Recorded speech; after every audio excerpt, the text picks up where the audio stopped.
បាទសួស្តីបងប្អូនវីដេអូនេះយើងធ្វើបង្ហាញពីរបៀបបង្កើត project ថ្មី set coordinate system ហើយនឹង config base ជាមួយនឹង rover ដោយប្រើ internal radio អញ្ចឹងយើងក៏លេចមកមើលផ្ទាំង software Superpad របស់យើងគឺវាមានផ្ទៃបែបនេះវាមាន4 tool ធំៗទី1គឺ project ទី2គឺ device ទី3 survey ទី4នឹង tool នេះអញ្ចឹងដើម្បីត្រឡប់ទៅកាន់វីដេអូយើងវិញគឺយើងទៅបង្កើត project ថ្មីគឺចូលទៅ project manager យើងបង្កើតថ្មីយើងយកពាក្យ new project name default គឺដាក់ថ្ងៃខែអញ្ចឹងយើងដាក់ឈ្មោះថ្មីយើងចុចខ្វែងខ្ញុំដាក់ថា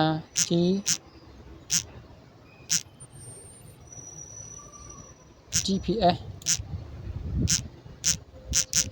តែអញ្ចឹងទៅហើយត្រង់ operator remark យើងមិនបាច់ដាក់ក៏បានដែរដាក់ក៏ដាក់ទៅ code library ហើយ apply project GIS coordinate system parameter type គឺយើង text VQ បែបនេះមកហើយនៅត្រង់ coordinate system parameter type នេះគឺយើងត្រូវយកវា last project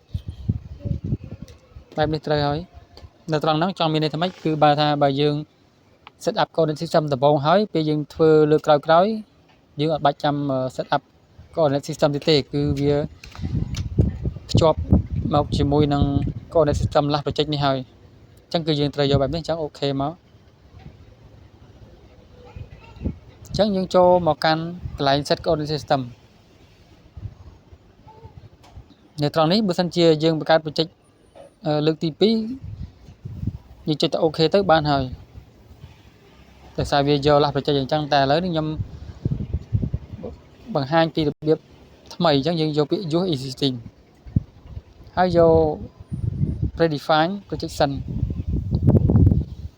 នៅត្រង់ country all នេះគឺយើង select វាចូលទៅរកមើល UTM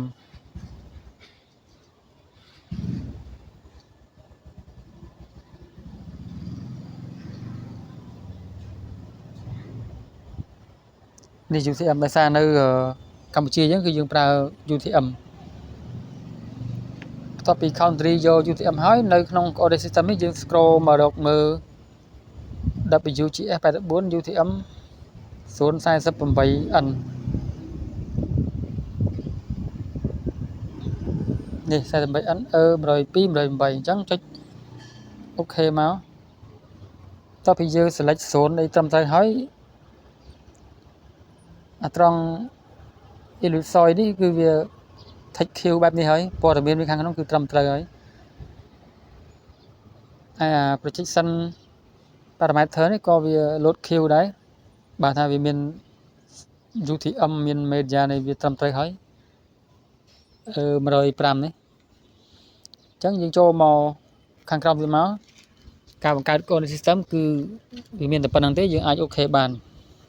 តែវាមានចំណុចមួយទៀតចង់បង្ហាញបងប្អូននៅត្រង់គេហៅ geodit file geodit file នេះគឺបើយើងចុចអូខេតែប៉ុណ្ណេះ level GPS យើងវាអាចនឹងទាបឬក៏ដកតែបើយើងចូលទៅបើក geodit file នេះយកមកជំនួយគឺ elevation របស់យើងវាអាចនឹងប្រកដីខ្ពស់ធម្មតាទៅតាម level ធៀបពីទឹកសមុទ្រអញ្ចឹងយើងចូលទៅ geodit file នេះមកយើងកន្លែង use យើងបើក VQ មកហើយចូលទៅ path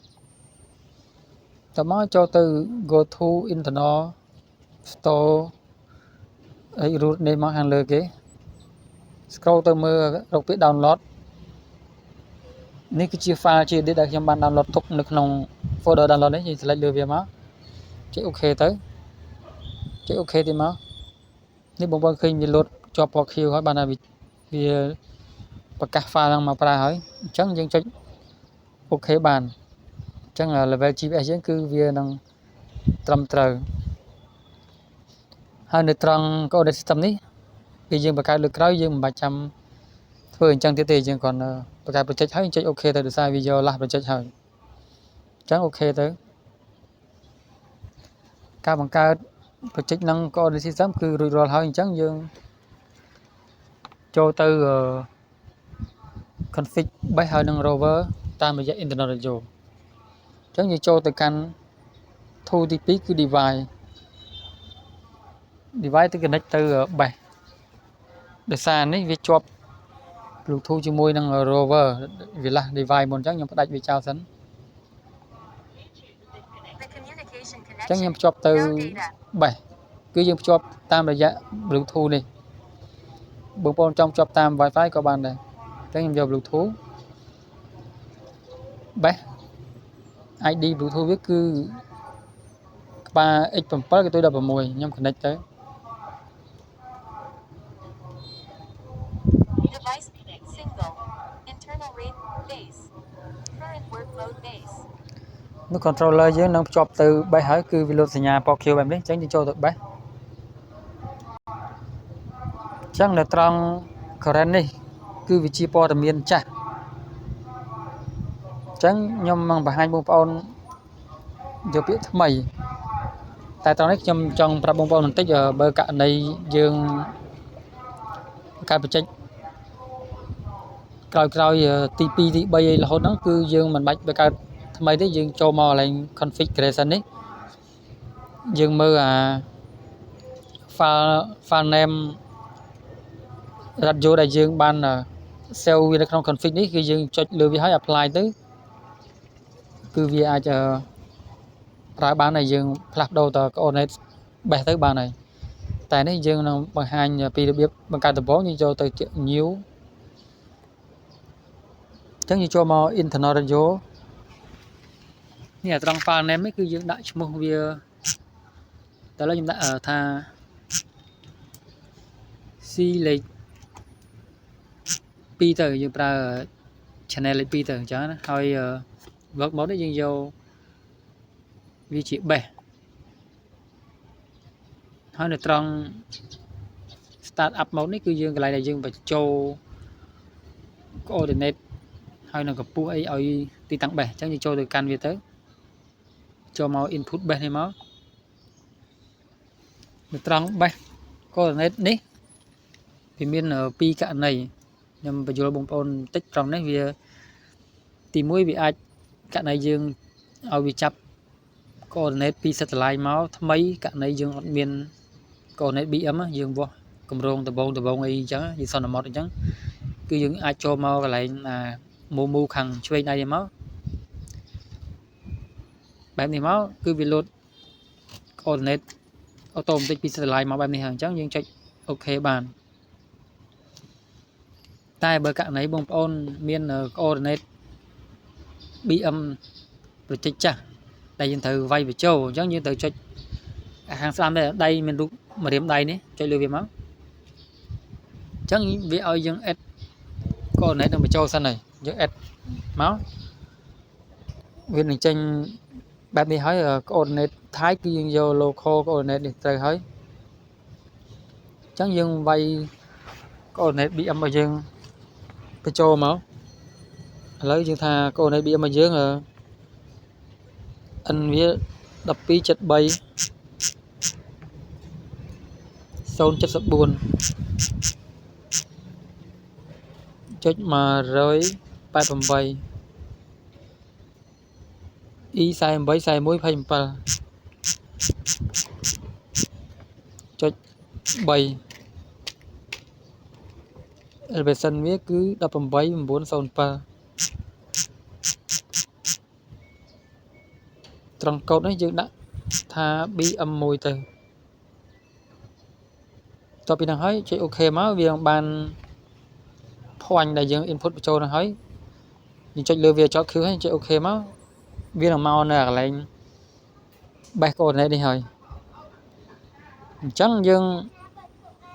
មកមើលកន្លែងកម្ពស់ base របស់យើងគឺយើងចុចទៅកន្លែង internal parameter នេះមកយើងវាស់កម្ពស់របស់យើងមកកម្ពស់របស់យើងខ្ញុំបានវាស់រួចហើយគឺ 1 ម៉ែត្រ 5 ទឹក 5 ហ៊ុននេះបងប្អូនមើលបេះរបស់យើងបែបនេះមកគឺយើងវាស់ពីក្រោមក្បាល BM ហ្នឹងមកដល់ត្រឹមចំណុចត្រេរបស់ GPS នេះខាងលើនេះមកនេះគឺយើងប្រើវាជាស្លេងហៃគឺវាវាស់ត្រេតអញ្ចឹងទីចូលមកបន្តសួរផេតយើងវិញមកអញ្ចឹងខ្ញុំបញ្ចូលកម្ពស់ដែលខ្ញុំបានបង្ហាញមិញគឺ1 ម៉ែត្រ 5 ទឹក 5 ហ៊ុននេះអ៊ីនធឺណាមានសមិនថៃនេះគឺយើងយកហៃដូចខ្ញុំបញ្ជាក់មិញហ្នឹងស្លេងហៃនេះគឺវាវាស់ពីក្រោមមកដល់នឹងក្បាល GPS ដែលមានគំនូសហ្នឹងតែប៉ុណ្ណេះគឺរួចរាល់ហើយយើងអាចចុចអូខេទៅអញ្ចឹងយើងចុចអូខេទៀតមក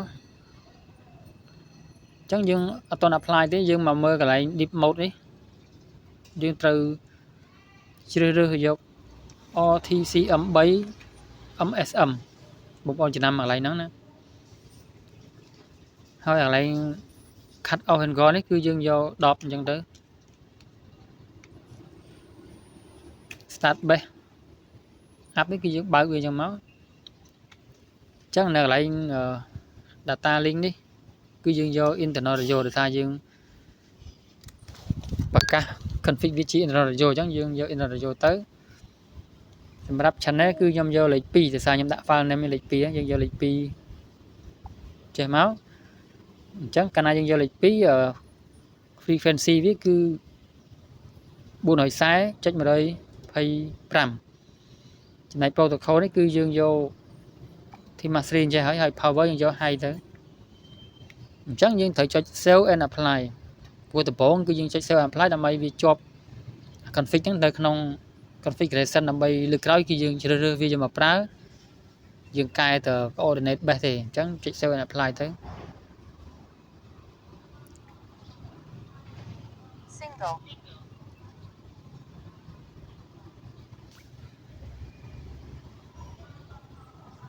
Base.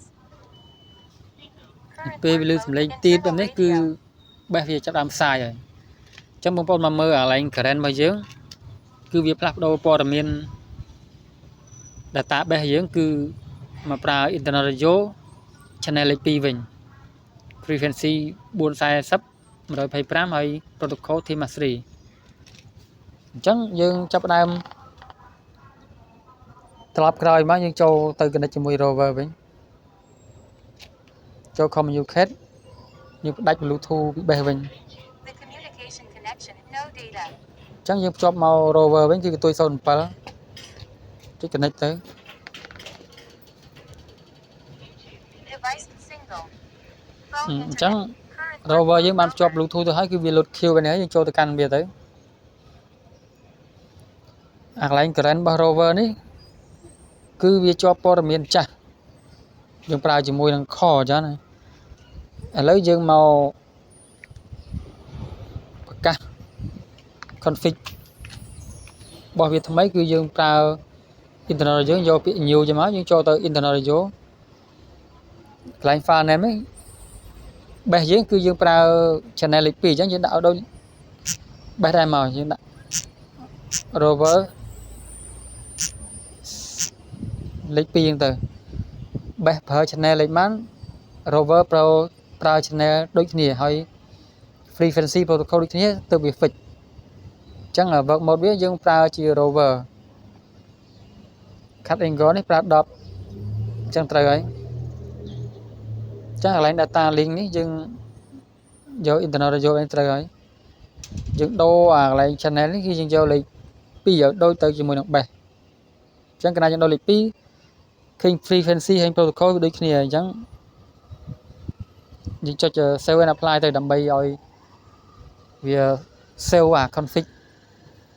file name របស់យើងហ្នឹងវានៅក្នុង configuration លើក្រោយយើងអត់បាច់ចាំធ្វើអញ្ចឹងទៀតទេយើងគ្រាន់តែ select យកវាហើយយើង apply ទៅវា fix ហើយអញ្ចឹងយើងចុច save and apply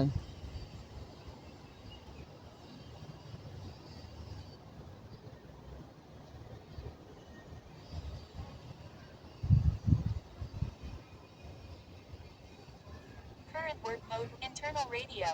អញ្ចឹង current របស់ rover គឺវាដូរមកinternal radio channel លេខ2 frequency 440 គុតចុច125ហើយ protocol TMA3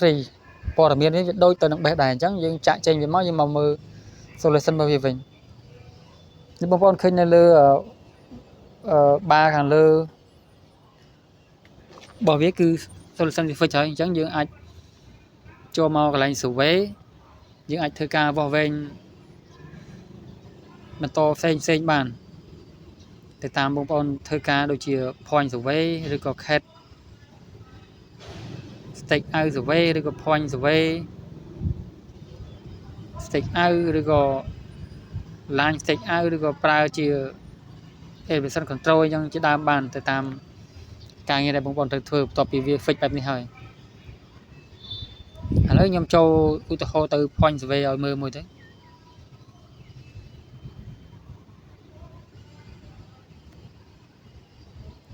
ដែលយើងចូលមក point survey គឺវា fix បែបនេះអញ្ចឹងយើងអាចបន្តការវាស់វែងបានឥឡូវវីដេអូនេះខ្ញុំបង្ហាញត្រឹមតែប៉ុណ្ណេះទេហើយវីដេអូការវាស់វែងតូប៉ូ point នេះយើងមានវីដេអូលើក្រោយទៀតបាទសូមអរគុណ